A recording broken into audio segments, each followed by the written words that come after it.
제자란 무엇인가, 어떻게 제자가 되는가 하는 것에 대해서 함께 말씀을 생각해 봤습니다. 제자는 하나님의 사랑 때문에 하나님께 속한 사람이라고 말씀드렸고, 또 그 사랑에 반응해서 매일매일 살아가는 사람이 제자다. 때로 그 제자로서 살아가는 동안에 우리가 넘어지고 실망하고 낙심할 때가 있지만, 그때 우리가 다시 들어야 될 것은 너는 나를 따르라 하는 주님의 음성이다 하는 데까지 지난 주간에 우리가 살펴봤습니다. 오늘은 구체적으로 그렇다면 그 제자로서 살아가는 삶의 구체적인 모습은 어떤 모습이어야 하는가? 나를 따라오라 예수님 말씀하셨는데, 그 예수님을 따라가는 모습의 구체적인 삶의 방식은 어떻게 나타나는가 하는 것을 앞으로 한 4주 정도 여러분들하고 함께 살펴보려고 합니다. 우리 인간은 유한한 존재입니다. 볼 수 있는 것도 제한되어 있고 느낄 수 있는 것도 제한되어 있습니다. 여러분, 우리가 다 숨을 쉬고 살아가지만 공기 중에 있는 산소를 볼 수 있는 사람은 아무도 없습니다. 우리가 자외선 차단제를 바르면서 살아가긴 하지만 자외선을 볼 수 있는 사람은 아무도 없습니다. 왜냐하면 우리는 다 유한한 존재이기 때문에 그렇습니다. 하지만 우리가 과학이 가르쳐준 지식을 믿고 자외선 차단제를 바릅니다.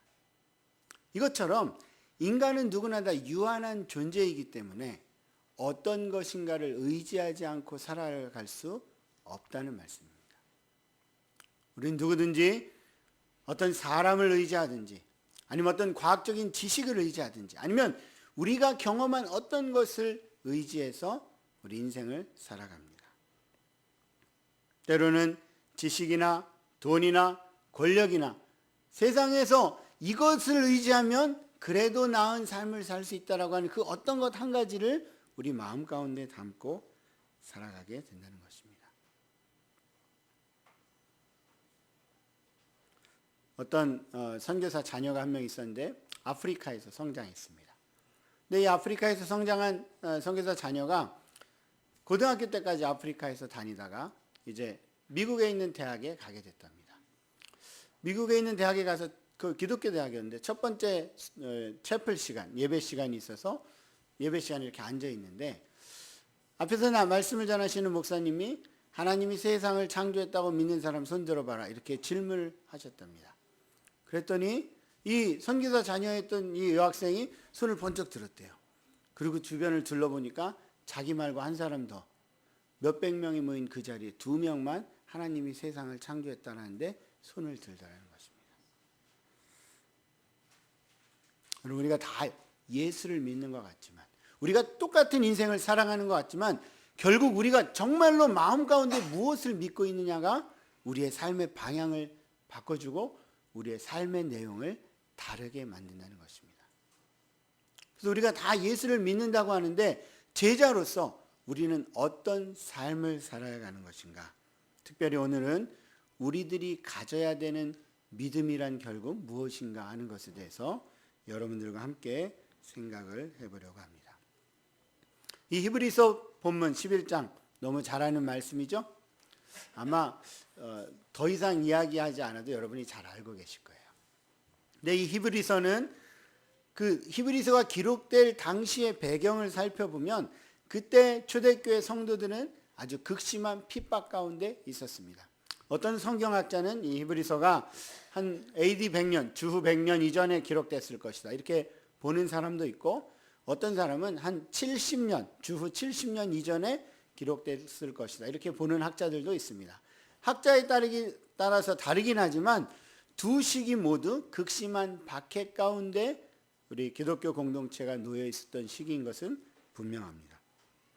그래서 어떤 믿음이 연약한 사람들은 신앙을 저버릴 위험성이 있었습니다. 그래서 이 히브리서 저자 누구인지 확실치가 않아요. 어떤 사람은 바울이라고도 하고 어떤 사람은 바나바라고도 하고 여러 가지 학설이 있지만, 이 히브리서를 기록했던 저자는 그런 핍박 가운데 있는, 위기 가운데 있는 공동체를 향해서 예수 그리스도가 얼마나 탁월한 분이신가, 얼마나 뛰어난 분이시고 온전하신 분이신가, 또 그분으로 말미암는 복음이 얼마나 위대한 것인가를 사람들에게 증명하고자 이 히브리서를 기록했습니다. 뿐만 아니라 그러기 때문에 예수님이 위대하시기 때문에 복음의 능력은 끝이 없기 때문에 탄압 가운데 있고 환난 가운데 있지만 실망하지 말고 믿음의 길을 계속해 가라라고 격려하기 위해서 이 히브리서가 쓰여진 것을 우리는 알 수 있습니다. 이 11장은 사실 여기 10장 39절에 보면 우리는 뒤로 물러가 멸망할 자가 아니요 오직 영혼을 구원함에 이르는 믿음을 가진 자니라 이렇게 되어 있는, 믿음을 가진 자니라 하고 나서 그런데 예를 들면 믿음이란 이런 장이 바로 11장에 해당합니다. 11장을 빼고 10장 39절에서 12장 2절로 연결을 시켜봐도 전혀 문맥에 손색이 없는 그런 구조로 되어 있습니다. 근데 이 히브리서 저자는 그런 환난과 도전 가운데 직면한 그리스도인들이 정말 믿음이 무엇인가를 깨닫기 원했기 때문에 오늘 11장에서 믿음이 무엇인가를 예를 들어 설명하고 있는 것입니다. 오늘 한번 1절과 2절 다시 한번 우리가 한 마음으로 읽어보도록 하겠습니다. 시작. 믿음은 바라는 것들의 실상이요 보이지 않는 것들의 증거니 선진들이 이로써 증거를 얻었느니라. 아멘. 여기 보니까 믿음이라는 것은 내가 바라고 있는 실상, 실제로 존재하는 어떤 것인데, 그런데 보이지 않는 것들의 증거다. 자, 여기서 바라는 것들의 실상이요 보이지 않는 것들의 증거다라는 이 표현 방식은 굉장히 히브리적인 똑같은 개념을 서로 다른 말로써 설명하고 있는 그런 구절입니다. 실제로 존재하고 있는 것인데, 확실한 증거가 되는 것인데 왜 우리 눈에 보이지 않는 것일까요? 왜 우리 마음 가운데 아직도 소망하고 있을 뿐 실제 눈으로 볼 수는 없는 것인가? 그 이유는 아직 일어나지 않았기 때문입니다. 확실한 것이지만 우리 눈에 보일 정도로 아직 일어나지 않았기 때문에. 아니, 실제 일어났지만 우리가 볼 수 있는 영의 눈이 떠지지 않아서 보지 못하고 있기 때문에 볼 수 없었습니다. 어떤 때는 우리가 처한 어려움 때문에 실제가 우리 가운데 있는데도 그 실제를 경험하지 못할 수 있다는 것입니다. 그러면서 3절에 이렇게 말합니다. 믿음으로 모든 세계가 하나님의 말씀으로 지어진 줄을 우리가 아나니 보이는 것은 나타난 것으로 말미암아 된 것이 아니니라. 1절과 2절에서 믿음을 정의한 후에 그래서 믿음은 다른 것이 아니라 모든 세계가 하나님의 말씀으로 지어진 줄을 우리가 아는데 그 보이는 것, 다시 말해서 창조된 것은 보이지 않는 것으로부터 말미암은 것이다 라고 서술하고 있습니다. 이걸 원래 원어적으로 문법적으로 해석을 한다면 보이는 것은 볼 수 없는 것으로부터 나왔다, 이런 구절이 됩니다. 우리 눈에 보이는 것은 볼 수 없는 것. 다시 말해서 우리가 눈으로 볼 수는 없고 우리가 만질 수는 없고 우리가 직접 볼 수 없지만 하나님, 이 온 우주 만물을 다스리시고 창조하신 그 하나님으로부터 우리 눈에 보이는 모든 것들이 나왔다라는 그런 말씀입니다. 그러면서 여러 믿음의 우리 선조들의 삶을 4절부터 기록하고 있는데 오늘은 저는 특별히 8절에 있는 아브라함에 대해서 잠깐 생각을 해보려고 합니다. 8절 제가 봉독합니다. 믿음으로 아브라함은 부르심을 받았을 때 순종하여 장래의 유업으로 받을 땅에 나아갈새 갈 바를 알지 못하고 나아갔으며.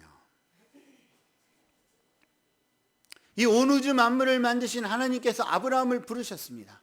창세기 12장 1절을 보면 여러분 잘 아시는 것처럼 너는 본토 친척 아비 집을 떠나 내가 내게 지시할 땅으로 가라, 여호와 하나님이 말씀하셨습니다. 근데 여기 히브리서 기자도 적었지만 부르심을 받았을 때 순종하여 장래 유업으로 받을 땅에 나아갈새 갈 바를 알지 못하고 나아갔다, 그렇게 적고 있어요.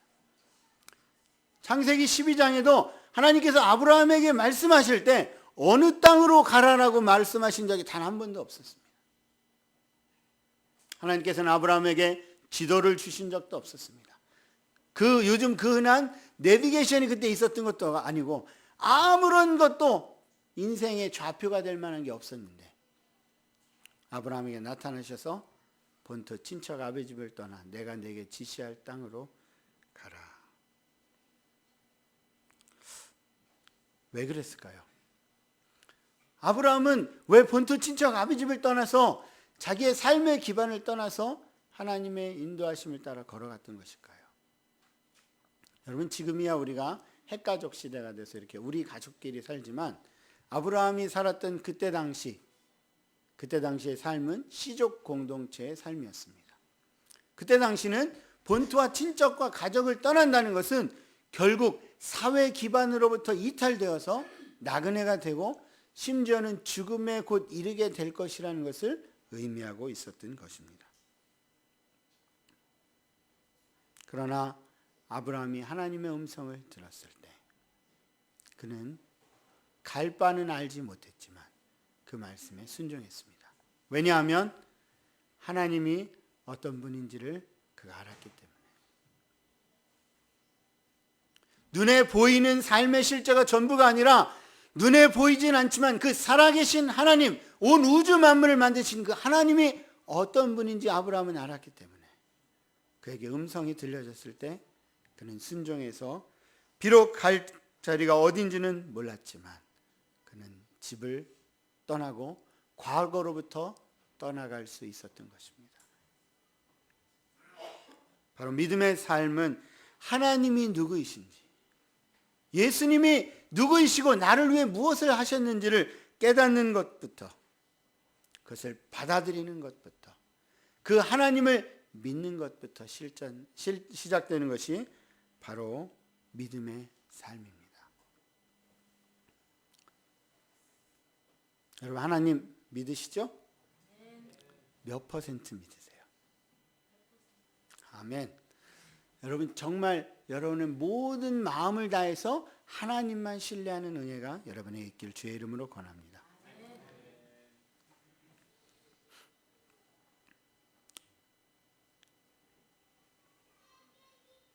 정말로 100% 하나님을 신뢰한다면 우리의 삶은 어떤 모습일까요? 정말로 내가 온전히 하나님만 따르겠다고 한다면 우리의 삶은 어떤 모습일까? 저는 그 말씀을 우리 시편 23편에서 예를 들어 잘 말해주고 있다고 생각합니다. 여러분 너무나도 잘 아시고 암송하실 텐데 시편 32편 1절만 함께 봉독하겠습니다. 시작. 여호와는 나의 목자시니 내게 부족함이 없으리로다. 다윗은 자기가 목동이어서 그런지는 모르지만 왕이 된 이후에 이 시편을 지으면서 여호와는 나의 목자시니 내게 부족함이 없으리로다. 목자와 양의 비유를 들어서 이렇게 100% 하나님을 신뢰하는 삶, 그 삶이 무엇인지를 설명하고 있습니다.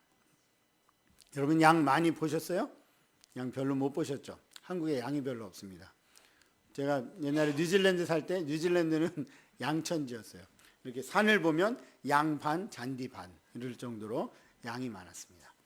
제가 선교지에 있을 때도 양이 굉장히 많았어요. 왜냐하면 제가 일했던 나라의 주된 산업 중에 하나가 목축업이기 때문에 그렇습니다. 목동들이 있고 양이 뛰어놀고 되게 우리는 그림 같은 풍경을 떠올리는데 별로 그렇게 그림 같지는 않습니다. 근데 제가 가만히 목동과 양의 관계를 살펴보니까 아주 재미있는 특징을 발견하게 됐습니다. 왜냐하면 양이라는 동물의 속성이 굉장히 아둔한 짐승이 양이라고 합니다. 양은 날씨가 더우면 서로 달라붙는데요. 날씨가 추우면 서로 떨어져 지낸답니다. 왜? 다른 양이 시원하고 더운 꼴을 못 보기 때문에. 양은 풀을 뜯고 있는데 그 풀을 그만 먹으라고 하지 않으면 창자가 터질 때까지 풀을 먹게 돼 있대요. 자, 어느 정도인지 상상이 가시죠? 요즘 말로 한다면 아무 생각이 없는 게 양입니다. 그런데 그 양이 말을 듣는 게 있는데 목자의 말입니다. 목자가 이리 가라고 하면 이리 가고 저리 가라고 하면 저리 갑니다. 제가 일했던 나라 도시 주변이 다 사막이에요. 사막을 건너가야지만 풀을 뜯을 수 있는 물가가 나오는데 그 물가에 갈 때까지 햇볕이 쨍쨍 떼약볕이 내려지고 어려움 가운데 걸어가지만 그러나 양은 옆길로 가지 않습니다. 그냥 목자가 가라는 대로 계속해서 길을 걸어갑니다. 그런데 다윗은 바로 여호와는 나의 목자시다라고 노래하고 있는 것입니다. 들판에 가면 양들이 저 목자양 이 목자양 서로 다 따로 양들이 함께 풀을 뜯습니다. 그런데 서로 섞여도 나중에 집에 갈 때가 되면 자기 목자를 따라가지 절대 다른 목자를 따라서 가지 않습니다. 왜? 양은 생각이 없기 때문에. 목자만 바라봐야 되는 존재이기 때문에 그렇습니다. 그런데 하나님이 우리의 목자가 되신다는 것입니다. 전지전능하시고 온 우주 만물을 만드신 그 하나님께서 저와 여러분의 목자가 되어주신다는 것입니다. 예수님도 동일한 말씀을 하셨습니다.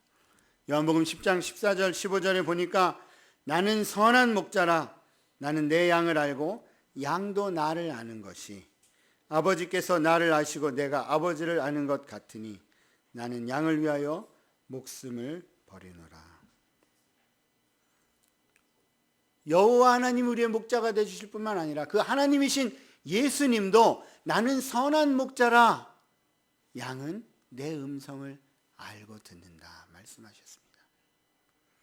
예수께서 너는 나를 따르라 하실 때 그 나를 따르라는 말씀은 다른 것이 아니라 선한 목자이신 예수님을 바라보고 예수님을 알고 우리가 계속해서 예수님만 따라가는 것을 말씀하고 있는 것입니다.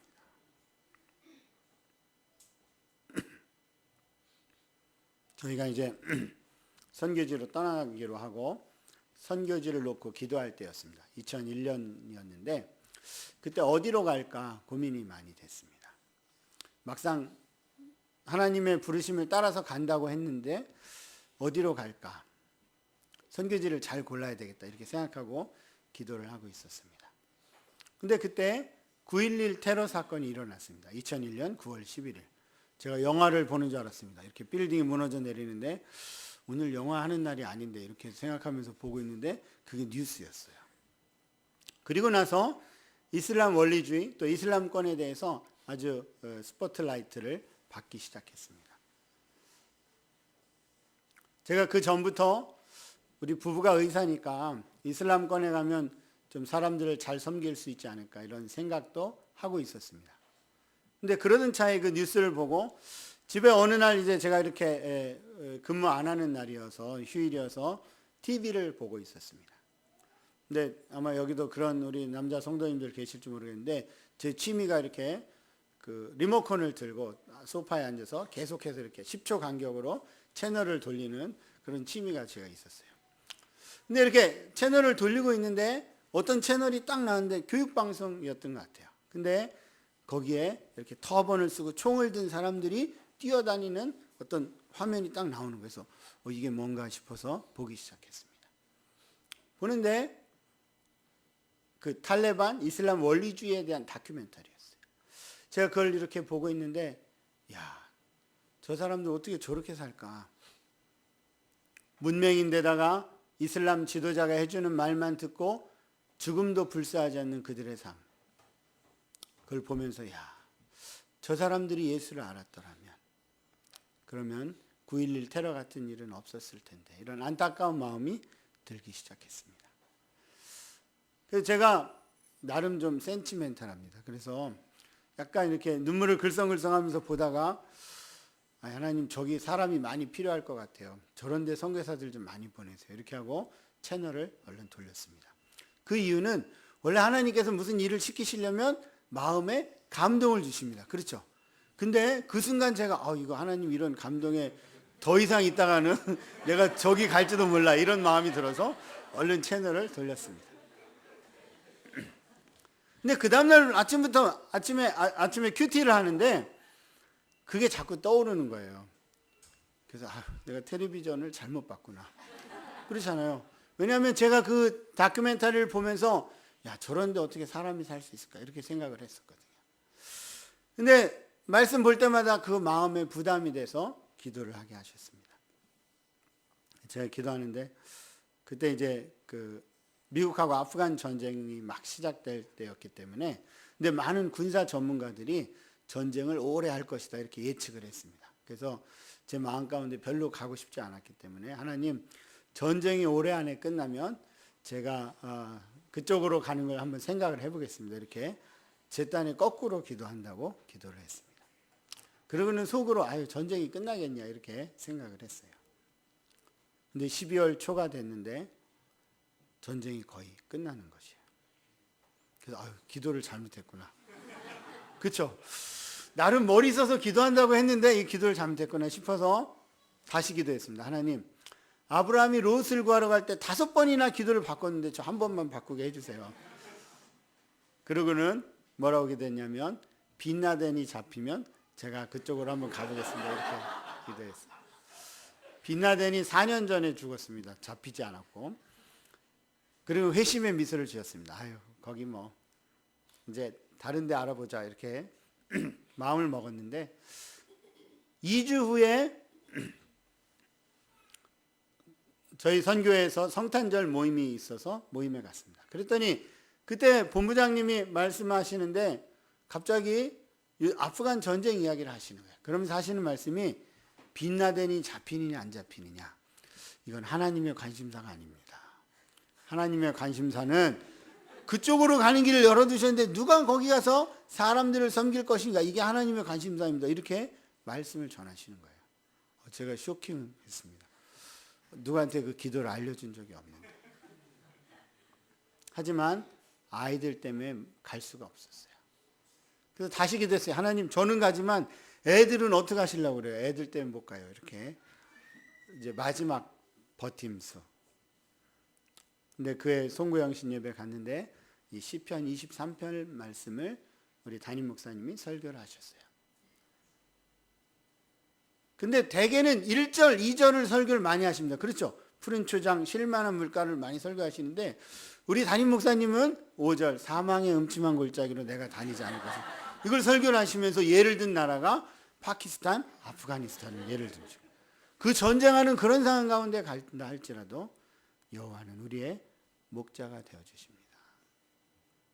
제가 그때 성가대 하고 있었는데 성가대석에 앉아서 제 아내랑 같이 이렇게 얘기를 듣다가 충격을 받았어요. 내가 여호와는 나의 목자시니라고 고백은 했지만, 그렇게 찬양은 했지만, 그렇게 내가 수도 없이 고백했지만 실제로 내 마음 가운데는 하나님이 나의 목자가 되어주시고 우리 아이들의 목자가 되어주신다는 믿음이 없었구나. 내가 주님을 따른다고는 했지만 그 주님께서 나뿐만 아니라 우리 아이들 그 후손들까지 계속해서 하나님이 이끌고 가실 것이라는 그런 목자 되신 하나님에 대한 믿음이 없는 것을 제가 깨닫게 됐습니다. 그리고 송구영신 예배 끝나고 새벽 1시에 집에 가서 아내랑 이야기를 했어요. 아무래도 우리가 그쪽으로 가야 될 것 같다고. 사랑하는 형제자매 여러분, 우리가 제자로서 나를 따르라라는 그 음성에 순종해서 걸어갈 때 필요한 것, 그것은 바로 목자 되신 예수님만 바라보는 것입니다. 하나님이 정말로 나의 전 인생과 우리 아이들의 인생과 나의 주변을 싸고 있는 그 모든 것들을 통치하시고 다스리시는 전능하신 하나님이시라는 것. 그분이 목자이시기에 나는 그분만 바라보고 그분이 말씀하시는 대로만 살아간다고 한다면 거기에 인생의 해답이 있는 것을 믿고 나아가는 것입니다. 저는 여러분이 목자 되신 주님만 바라보시는 그런 인생 살아가시길 주의 이름으로 권합니다.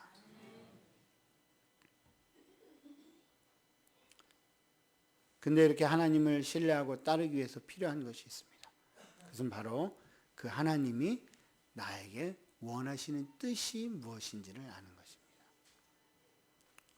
양이 목자를 쳐다보고 있는데 귀는 닫고 목자만 쳐다보고 있다고 해서 걸어갈 수 있는 것이 아닙니다. 목자가 걸어가는 걸 보고 따라간다고는 하지만 목자가 정말로 원하는 방향이 무엇이고 원하는 삶이 무엇인지를 듣지 않는다면 우리는 목자를 따라가긴 하지만 온전히 따라가지는 못할 것입니다. 시편 32편은 다윗이 교훈적으로 쓴 그런 시편입니다. 시편 32편 1절을 보면 허물의 사함을 받고 자신의 죄가 가려진 자는 복이 있도다 이렇게 말하고 있어요. 다시 말해서 저와 여러분처럼 예수 그리스도의 십자가의 공로로서 허물의 사함을 받고 죄가 사해진 우리에게 주시는 하나님의 은혜가 있는데 그것은 바로 시편 32편 8절에 있는 것처럼 그 하나님이 우리의 갈 길을 가르쳐 보여주시고 우리를 주목해 주시고 우리를 훈계해 주시는, 여기 훈계라는 말은 영어로 counseling 이런 말입니다. 우리의 상담자가 되어주시는 그런 은혜가 저와 여러분에게 있다는 것입니다. 그렇기 때문에 우리가 하나님께 정말로 신실한 마음으로 묻는다면 주님 정말 제가 어떻게 살기를 원하시는지 저에게 말씀해 주세요라고 하나님께 나아가기만 한다면 하나님은 우리에게 정녕 말씀하신다는 것입니다. 저희가 2000년에 주로 기도했던 것이 있습니다. 뭐냐면 남은 30대, 40대, 50대 아니 인생 전체를 어떻게 살아갈 것인가 놓고 기도하고 있었습니다. 당시 그때 제 아내는 서울에 있는 어떤 병원에 외과 과장으로 있었고 저도 이제 병원을 알아보고 있었어요. 어떤 일을 할까. 그러다가 한번 단기 선교 가보자 이런 마음을 먹게 됐습니다. 왜냐하면 제가 어려서 선교사로 헌신했었고 하지만 아내는 그때까지 선교에 대한 부르심이 없었기 때문에 한번 선교사로서 일하는 것 그것이 젊은 시절에 해야 될 일은 아닌지 한번 점검을 해보자. 그래서 저 중앙아시아에 있는 어떤 나라로 단기 선교를 가게 됐습니다. 단기 선교 가면서 사람들에게 기도 부탁도 많이 했습니다. 인생을 어떻게 살 것인지 좀 기도해 주십시오. 그런데 그 단기 선교를 통해서 하나님께서 저희에게 분명하게 말씀하셨습니다. 지금 타문화권에 가서 다른 사람들에게 예수님의 사랑을 나누고 그들에게 복음을 전해라. 이런 부르심을 주셨습니다. 돌아와서 저희가 너무 은혜스러웠기 때문에 많은 사람들에게 나눴습니다. 그 중에서 기도 많이 하는 저희 친구들에게 나눴는데 친구들의 반응이 이랬습니다. 야, 이번에 단기 선교 너무 은혜스러웠나 보다. 그럼. 그랬더니 근데 경남아, 인생을 너무 쉽게 생각하면 안 된다. 지금 결정하면 못 돌아와. 그러면서 다시 잘 생각해 보라는 거예요. 너무 단순하게 그렇게 생각하지 말라고. 저희 부모님께 말씀드렸어요. 그랬더니 부모님이 하시는 말씀이 야, 단기 선교하는 건 좋고 네가 선교에 부르심 있는 것도 나는 너무 잘하는데 병원은 하나 차려놓고 가라 이렇게 말씀하셨어요. 그래서 왜요? 그랬더니 야, 나중에 병원을 세워서 그게 운영이 잘 되면 거기서 세를 받아가지고 자비량으로 선교하는 것이 좋지 않겠냐 이러면서 노후 대책도 되지 않냐 이렇게 얘기를 하시는 거예요. 근데 제가 저를 보니까 그렇게 하기 시작하면 별로 선교 가고 싶지 않을 것 같은 거예요. 저에게 담임 목사님께 말씀드렸더니 목사님이 그럼 둘 중에서 한 사람만 가세요. 한 사람은 애들도 키워야 되고 좀 삶을 안전장치를 마련해야 되지 않냐 이렇게 말씀하셨어요.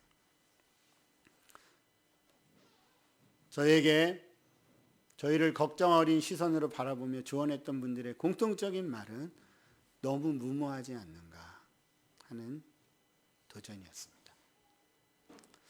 그러던 어느 날 이 시편 32편을 묵상하게 됐어요. 근데 이 시편 32편을 묵상하고 저하고 아내하고 아침에 이렇게 나누거나 저녁 때 나누는데 그날 나누는 시간이 돼서 서로 오늘 어떤 말씀에 은혜를 받아서 이렇게 나누기 시작했습니다. 아내가 8절 딱 이러는 거예요. 그래서 나도 8절인데 그래서 어떤 은혜가 있었냐 서로 나눴는데 이런 거였습니다. 여호와께서 내가 내 갈 길을 가르쳐 보이고 너를 주목하여 훈계하리로다. 여러분 내일 이맘때쯤 무슨 일이 일어날지 여러분 아세요? 여러분 한 달 후에 무슨 일이 일어날 줄 여러분 알고 계세요? 아니 여러분이 준비하고 있는 노년의 시간이 되었을 때 10년, 20년, 30년 후가 되었을 때 여러분의 삶이 어떻게 될 줄 알고 계십니까? 우리는 유한하기 때문에 알 길이 없습니다. 그런데 저와 여러분의 삶을 주관하시고 이끌어가시고 계획하시는 하나님께서 우리의 갈 길을 가르쳐 보여주시고 저를 주목해 주시고 그리고 상담자가 되어주시겠다 이렇게 말씀하시는 것 같았습니다. 그러면서 저희가 깨달은 것은 이것이 최선의 인생이 아닐까. 우리는 비록 앞길을 알지 못하지만 하나님께서 인도해 주시는 이 인생이 최고의 인생이 아닌가 하고 저희가 결단하게 됐습니다. 여러분 정말 100% 하나님만 신뢰하신다면 그러면 주님의 음성만 듣게 해달라고 기도하시는 이가 있길 바랍니다. 주님의 음성을 듣지 않고는 내가 내 삶의 방향을 정하지 않겠노라.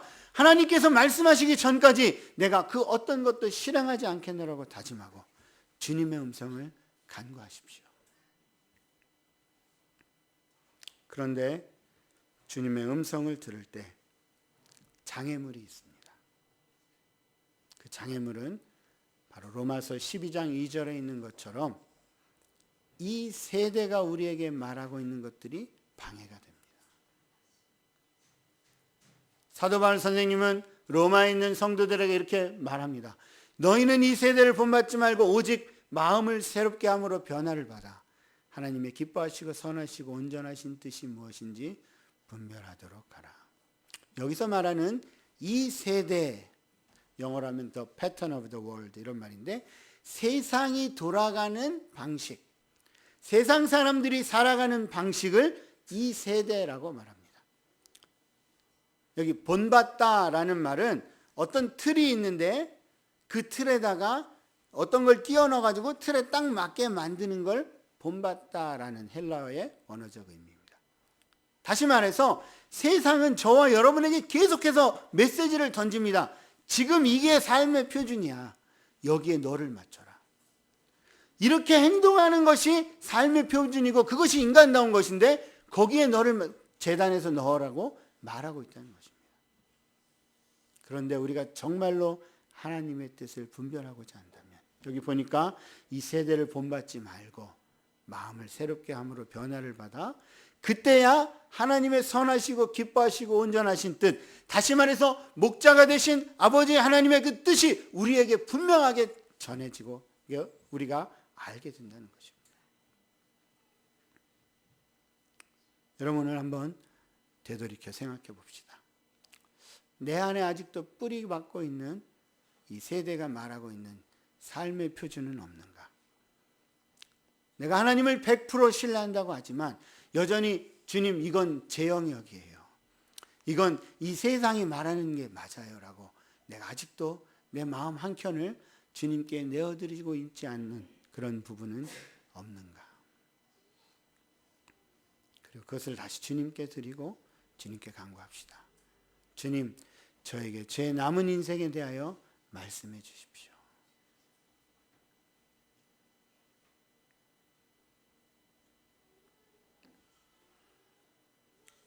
그렇게 하나님의 뜻만 간구하는 사람에게 주어지는 은혜가 있는데 바로 변화된 삶으로 이끄시는 성령의 능력, 그 능력 가운데 살아가게 된다는 것입니다.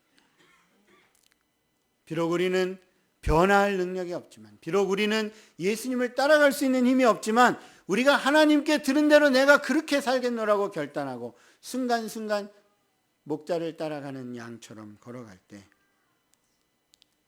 우리를 그 믿음으로 말미암아 내 안에 온전한 변화가 일어날 것이라는 것입니다.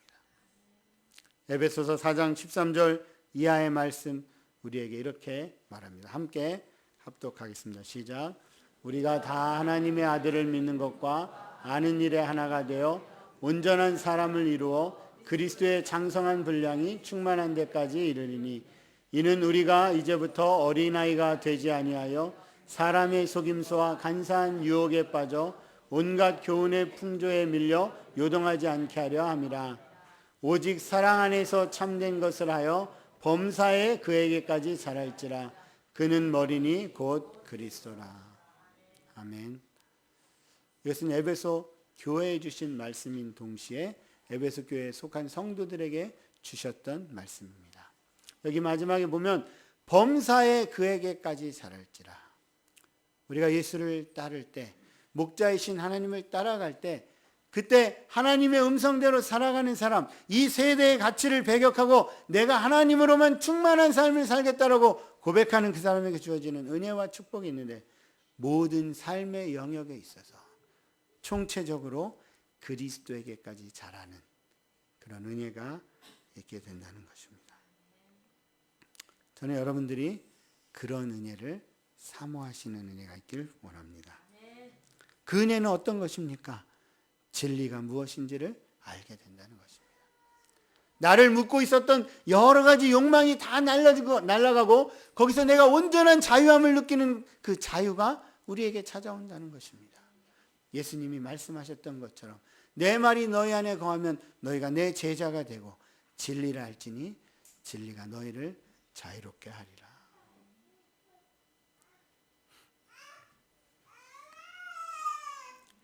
바로 믿음이 우리에게 주는 축복입니다. 사랑하는 성도 여러분, 오늘 이 히브리서 11장의 모든 성도들의 간증과 그들의 삶을 증언한 이후에 히브리서 기자는 12장 1절과 2절로 성도들에게 다시 권면하고 있습니다. 이렇게 구름같이 둘러싼 허다한 증인들, 다시 말해서 우리들의 선조들이 우리에게 믿음의 길을 걸어갔고 비록 당장 결과가 보였든지 보이지 않았든지 상관없이 그들이 계속해서 하나님만 따라갔듯이 그런 증인들이 있기에 모든 무거운 것과 얽매기 쉬운 죄를 벗어버리고 인내함으로써 우리 앞에 당한 경주를 하며 믿음의 주요 또 온전케 하시는 이인 예수를 바라보자. 사랑하는 형제자매 여러분, 아브라함은 그의 말년에 그런 믿음을 하나님의 부르심을 받고 저 하늘의 별처럼 많은 자손을 주겠다 약속도 받았지만 그에게 주어진 것은 이삭이라는 약속의 자녀 한 명밖에 없었습니다. 하늘의 별을 바라볼 때 얼마나 마음이 벅찼겠어요. 그렇죠? 제가 1월 달에 요르단에 갔었는데 그 요르단에 가보니까 저 네게브 사막, 아브라함이 장막 쳤던 그 근처까지 갔었습니다. 밤이 됐는데 하늘의 별이 정말 한국에서 보는 것보다 한 3배쯤 많이 보이더라고요. 당연히 그런 게 전기불도 없고 주변에 공해가 없으니까 별이 쏟아질 듯이 보였어요. 아브라함에게 나타나셔서 아브라함이 75살 됐을 때, 야, 저 하늘의 별을 봐라. 내가 네 자손을 저렇게 많이 만들어 줄게. 아브라함 마음이 벅차올랐을 것입니다. 근데 25년 동안 하나님은 단 한 명의 자녀도 주시지 않았습니다. 아브라함이 힘들었을 것입니다. 저 같으면 포기하고 싶었을 거예요. 그리고 그의 말년 170세가 넘었을 때 죽음을 앞두고, 야, 내가 평생 하나님을 따라 살았는데 나에게는 이삭밖에 없구나. 하지만 그는 뒤로 물러가지 않았습니다. 그는 후회하지 않았습니다. 그는 여전히 하나님께 믿음을 지킨 자로 살았습니다. 여러분, 우리가 예수를 주님으로 마음에 영접했다는 것은 내가 하나님의 약속을 붙잡고 어떤 어려움이 있다 할지라도 오직 예수님만 따르겠다는 결심입니다. 예수님의 제자가 되었다는 것, 나를 따르라 하신 그 음성에 내가 반응했다는 것은 예수님만 신뢰하고 내 남은 인생을 살아가겠다라고 결단한 것입니다. 여러분, 믿음은 내가 이루고자 하는 어떤 것을 이루어 주십시오, 내가 그것을 믿습니다라는 것이 믿음이 아닙니다. 내가 선호하는 삶을 위한 믿음이 아니라 눈에 비록 보이지는 않지만 하늘나라의 영광스러운 그 소망, 하나님께서 내 삶 가운데 통치하시는 그 삶의 하나님의 임재를 경험하는 그것을 꿈꾸고 살아가는 것, 그것이 우리가 취해야 되는 믿음의 길이요 삶의 방향인 것입니다. 여러분 모두가 그런 삶을 누리는 한 분 한 분 되시길, 그래서 영광의 주여 온전케 하시는 인 예수를 바라보시는 은혜가 여러분의 삶에 가득하길 주의 이름으로 권합니다. 함께 우리 묵상 찬양하고 기도하도록 하겠습니다.